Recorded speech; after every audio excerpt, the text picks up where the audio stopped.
Алматыда балалардың саунадағы жазғы демалысынан кейін бүкіл лагерь тексеріліп жатыр. Қалалық білім басқармасының өкілдері қоғамдық кеңес мүшелерімен бірлесе отырып демалыс орындарының жұмысын тексерді.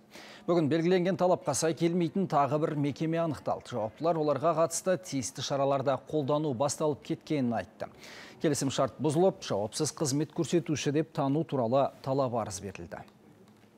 Жамбыл ауданындағы Нармандала лагеріне қатысты демалысы бұзылған 300 бала бойынша ол балаларды біз қазір 300 бала толығыменен қосымша демалыспен қамтамасыз етіледі. Біз конкурстан ұтып шыққан лагерлердің бәрін құжаттарын көріп, қарап, ата-аналардың өздерінің сұраныстарына сәйкес сол басқа лагерлерге жібереміз.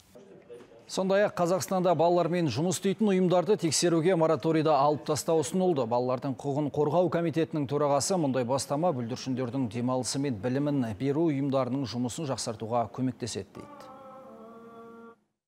Сегодня балалар лагеріне қатысты дау шыққаннан кейін арнайы келдім. Негізі кез келген лагерь немесе балаларды сауықтыру орталығы болсын тексерістен өтуі қажет. Санитарлық эпидемиологиялық талаптарға сай ма, қауіпсіздік ережелері сақтала ма, соның бәрі мақұлданғаннан кейін ғана мекеме жұмысын бастай алады. Мамандар барып арнайы тексеру керек.